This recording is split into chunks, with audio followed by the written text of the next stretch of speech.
I'm trying to live my best bougiest life. And so I've been side-eyeing Ellis Brooklyn because they seem to give a whole lot and then some, but I could not be sure because sometimes the marketing is better than the fragrances themselves. So I went to Sephora, I picked up a sample pack, and there were 9 fragrances that would allow me to get a sense of what the brand gave, if anything. So I tested, I retested, and then I tested some more, and I have some opinions. Now, half of what they sell is not quite for me, but I found some gems that I want to share with you today. From girl next door vibes to clean girl aesthetic, they're all kind of wrapped up in here, and I'm gonna share my thoughts. So if that sounds like something you're interested in, stick around and let's get into it. You don't know what you're doing to me. Let me know how you feel. Make it time for ya. If it's real. Hi, I'm Jeanique, and I get a little bit giddy every time I get to explore new fragrances because maybe there's a new love in there and I cannot wait to find out. In today's video, I'm exploring the house Ellis Brooklyn. We got a ScentXpedition video, y'all. This is a series on my channel where I explore, I test, I sample, then explore some more, and I bring y'all the tea. I will link the playlist above, so if you're interested in that kind of thing, there are videos there. Sometimes I explore houses, sometimes I explore notes. It is always a vibe over here. In general though, if you love a fragrance video, if you think I'm adorable, which you should because I am, obviously, then I hope you subscribe and you keep coming back. But if you've already subscribed, why are you so amazing? Why are you so great? Why are you just making all the right life decisions out here? I appreciate you. So now let's get into the Ellis Brooklyn of it all because it was a vibe mostly, sort of. Let's talk about it. Make it time for ya. If it's real, make it real. Hold it down for ya. I'm not saying I'm an Ellis Brooklyn expert at this point, but basically, well, not exactly, but I have spent a fair bit of time with their fragrances and I have some takeaways. First takeaway, most of their fragrances can fall into 2 main aesthetics or categories, which suggests to me they're appealing to 2 main types of women. Now, these are just my categories, it's not their category. They could mean very different things than what I'm taking it. The first category, cottagecore. Yeah. Flirty, sweet, just very girl next door wearing a floral midi dress outside playing with deer. That is the vibe of most of their fragrances. I would say 5 out of the 9 fall into this category. The next one, y'all, is that it girl, clean girl aesthetic kind of vibe. White button-down tee with a pair of Levi's jeans. Everyday, approachable, crisp, clean smelling. That is the energy. So we get sweet on one hand and then we have very clean and understated on the other. And y'all can guess which category I liked more. I love a sweet fragrance, y'all. I love something super girly and feminine. I'm gonna start off with my favorite category of the 2, the cottagecore category. And I'm not gonna hold y'all. So I'm gonna start with my favorite in that category and work my way down to my least favorite. And then I'm gonna jump on over to clean girl, all things clean girl, and give you the tea there as well. I feel obvious starting off by saying my favorite Ellis Brooklyn fragrance so far is Florist, y'all. It was my favorite fragrance of everything that I tested, much less in this category. It is a white floral powerhouse fragrance with a little bit of respect and a little bit of edge to it. It gets more Vixen-esque the longer you wear it, and I was here for it. Now, there's a white floral fragrance that brings together jasmine and a lot of thick, creamy, heavy tuberose. It is sexy. I was like, stop, don't be so good. I was so into this fragrance, y'all. I loved it because y'all know how I feel about florals. Y'all know how I feel about tuberose. I have a tuberose specific video on this channel because I love it so much. And this did it so well.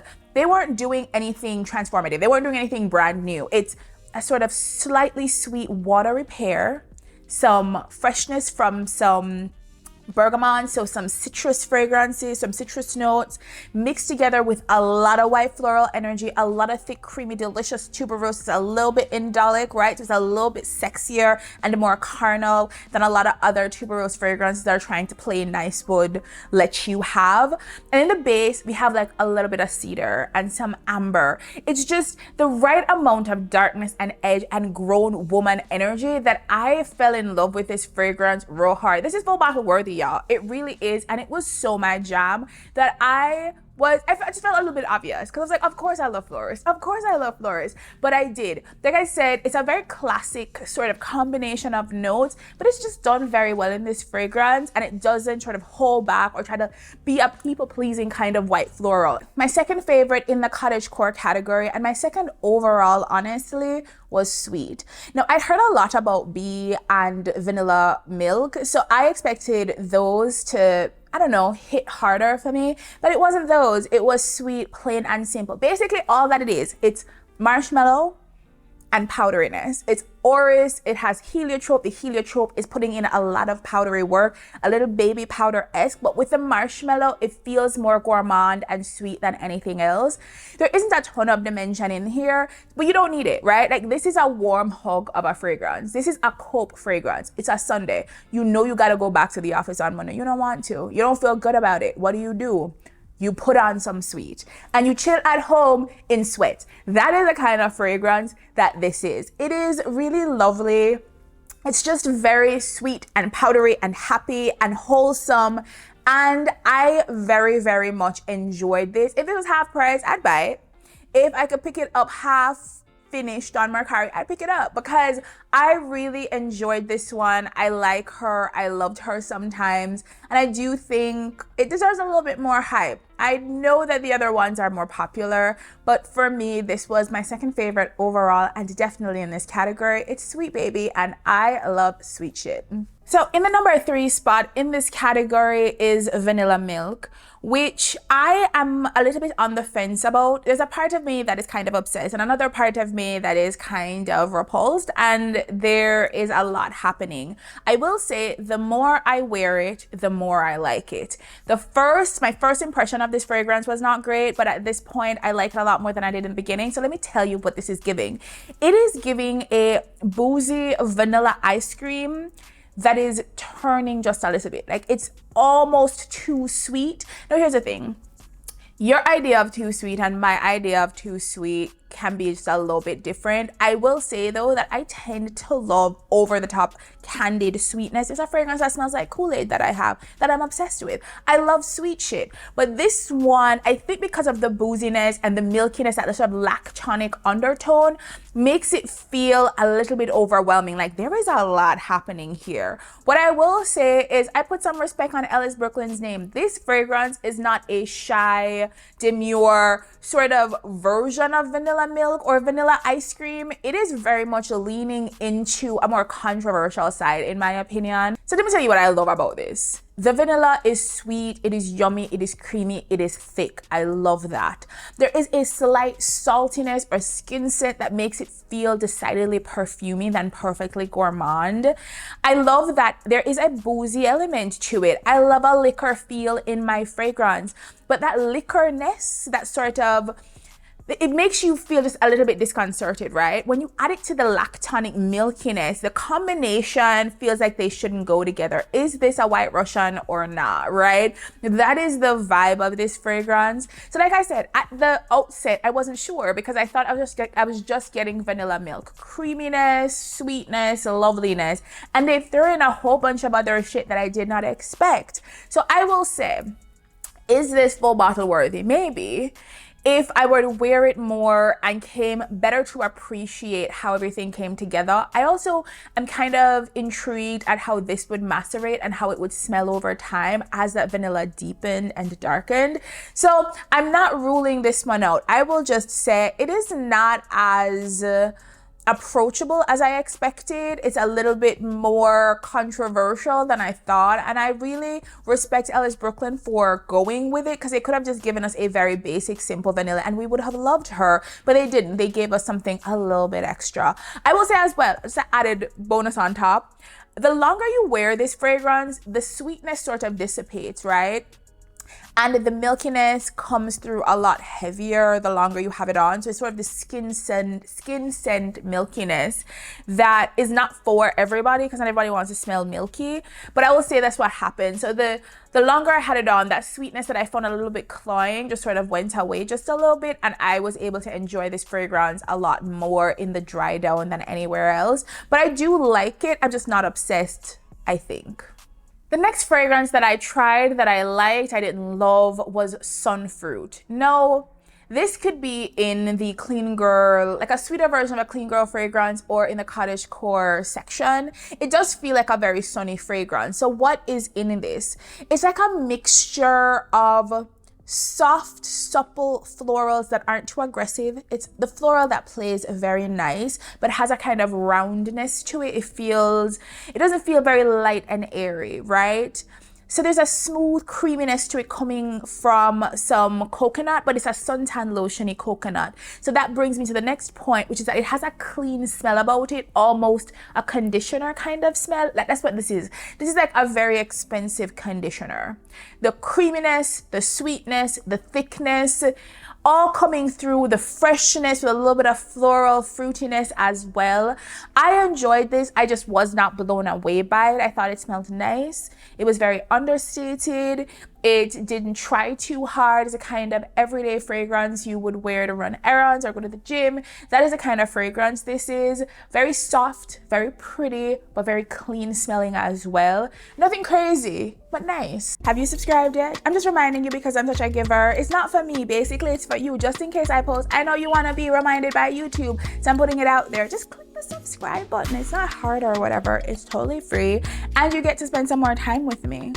Now let's get back to the video. Last up, my least favorite in this category, and the one that I would never ever buy. You could not give it to me. I would not put it on. It's just not for me, y'all. Here's the thing. I love honey fragrances, right? I think they're so fire. I think they're so sexy, just sticky and wonderful and lovely, and I love it. I love all the different versions of honey out there, even the ones that smell like AC Coolant just a little bit. I'm here for all of them. This one was not it for me. I don't know why, but I did not enjoy this fragrance B at all. It's called B. I should love it. I did not love it. Now here's the thing. This fragrance is supposed to be a mix of rum, sounds good, right? And honey. It even tastes good in my head. It sounds like it would have nice. There's Davana for a little bit of bitterness and greenness. There's some sandalwood, I think, in this fragrance. This is supposed to be lovely. There's some citrus notes to open up for freshness. This is supposed to bring all of these lovely elements together. But what it sort of smelled like to me was spoiled. It's not just too sweet, it's too sweet turning rancid, like it's been sitting out in the sun for too long.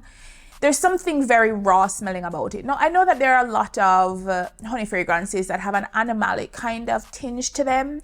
I get that. It's part of the deal when you get into honey fragrances. But this one just smells a little bit too raw. Not just animalic, just a little bit acidic, just like raw to the core. And I just did not enjoy it, even with the booziness that the rum gave. And I did enjoy the opening with that pop of rumness. I enjoyed that bit. But the whole overall composition, how everything came together, as much as the notes on paper sound lovely, was just not for me at all. The honey was too sweet. The stickiness didn't help things because it somehow made that sort of smell that I don't love. I'm not saying it's rotting smell, but something close to that. It made it stick to you even more. And you just like, get it off of me, get it off of me, get it off of me. That was my response to B. So yeah, it's a no, obviously. So we're gonna get into these clean girl adjacent fragrances, which isn't usually my bag as far as fragrances go, but there are some cleaner fragrances that I can get into hard. And one of the fragrances from Ellis Brooklyn knocked me on my ass and I did not see it coming. Myth. It was so good, y'all. It smelled like a sexy ass man coming out of the shower. There was something kind of musky and masculine and strong about it, but also fresh and light and airy and effortless. I was like, how did y'all do that? I am so into this fragrance, y'all. I would wear it. I'd spray down somebody with it. It just smells musky and fresh, but a little bit dark and sexy at the same time. It comes together beautifully and really effortlessly. There's some pink lotus in here, which is a fantasy note, almost like daisies. Just like this light touch of floral. It's there, but barely. And it's very airy and light and effortless, right? And we get some amberwood. We get some white cedar, so not that dark cedar with a little bit of bitterness.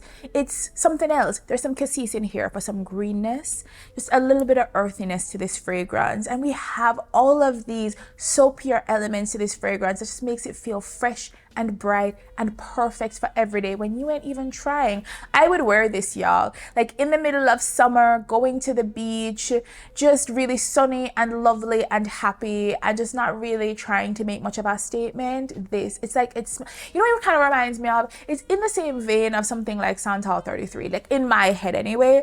Like that is the kind of energy it gives, sort of effortlessly chic kind of vibe. It's called Myth, and I love her, or him, both. I love both. The next fragrance I want to talk about is Super Amber. It's not a Super Amber, y'all. It's not a Super Amber. I don't know what they're talking about because I wasn't getting super or ambery together at all. It's like body wash meets perfume. There is a fresh lightness, effortlessness to this fragrance. You see the theme. A lot of their fragrances give effortless vibe, and this one was right up there as well. There is really delicate floralness with a little bit of sharpness to the fragrance. I think coming from something like a darker wood, a harder sort of drier wood, and it makes this feel really chill and low-key with a little bit of sharp edges to it. I really enjoyed this one. This is the kind of fragrance you throw on a white t-shirt and shorts and you're running to go play like basketball with friends and you just want to smell nice without trying too hard. This is that fragrance. I think the floral in there helps it to feel kind of delicate and pretty, but it's not overpowering and taking over the fragrance. It's a nice balance of fresh and floral. Like I said, body wash meets perfume, floral perfume together. It just smells clean and fresh and light and fun. It's like Daisy, but for the updated, newer Gen Z generation, basically. I mean, I'll buy Daisy instead because I'm so used to it, but this is nice too. The next fragrance I want to talk about should have maybe ranked higher. I don't know. It's just not quite my vibe, but I appreciate it. I enjoy this one. I like her. I'd hang out with her. She is not me. I am not her. It's not quite my vibe, but I appreciate it and I enjoyed wearing this fragrance a lot. And it is Après. Now, doesn't Après sound real bougie? It sounds extra bougie, and that's the vibe it was giving. Now, the main floral note in this is violet. So violet is a sort of a powdery adjacent. It gives like a cloud-like feel. It makes a fragrance feel kind of airy. There are a whole bunch of woods in here, including guaiac wood. I don't know how to pronounce that, y'all, but I don't love that as a wood. It gives oud vibes and it's not for me at all. It's very earthy. It's very dark. It can be a little pungent, but I get it. It's interesting. I said it feels elevated. It's just not a wood that I tend to enjoy, but there are a whole bunch of woods in this fragrance.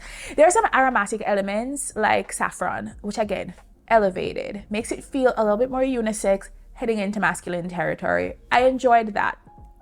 The thing that was the most, or the biggest part of the turn off for me is there's a lot of warm spices in here. There's some cardamom, there's I think ginger, there might be some cinnamon and nutmeg as well. There's a whole bunch of booziness and liquorness in this fragrance.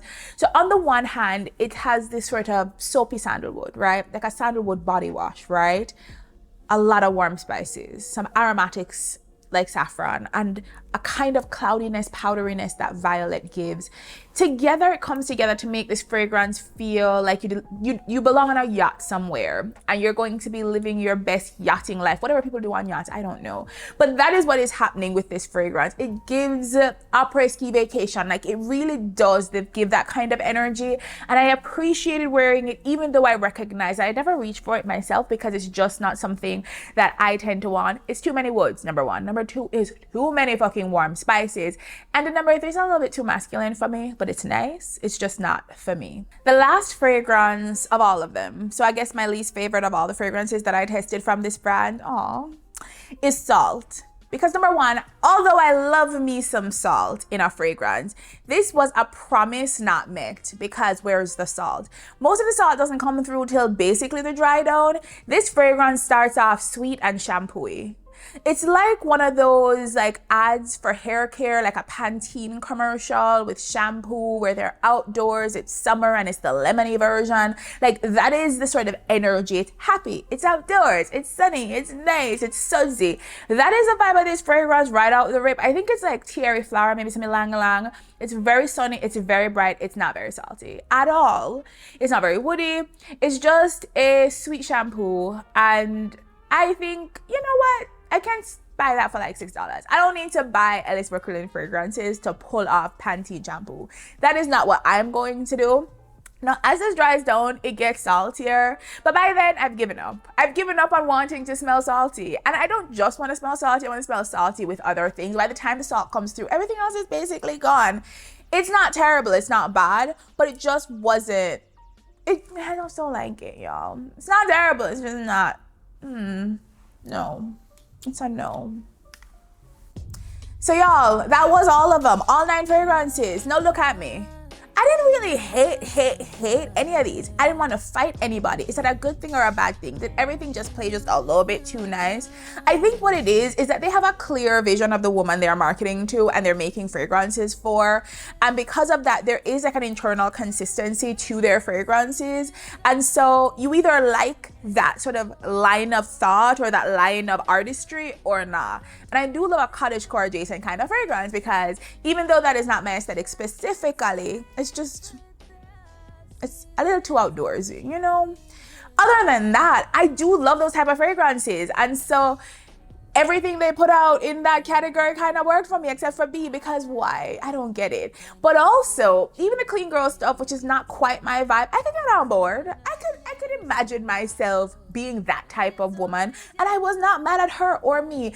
And so, generally speaking, I liked Ellis Brooklyn. I found fragrances that I would want to own and have in my collection and that I would very much wear down and just drown myself in. And so this was a very, very good experience. In summary, the best fragrance of all of them is Florist, followed by Sweet because hug, and third, if I was gonna get a third one, y'all, it's between Vanilla Milk and Myth. Vanilla Milk and Milk. I feel like Myth.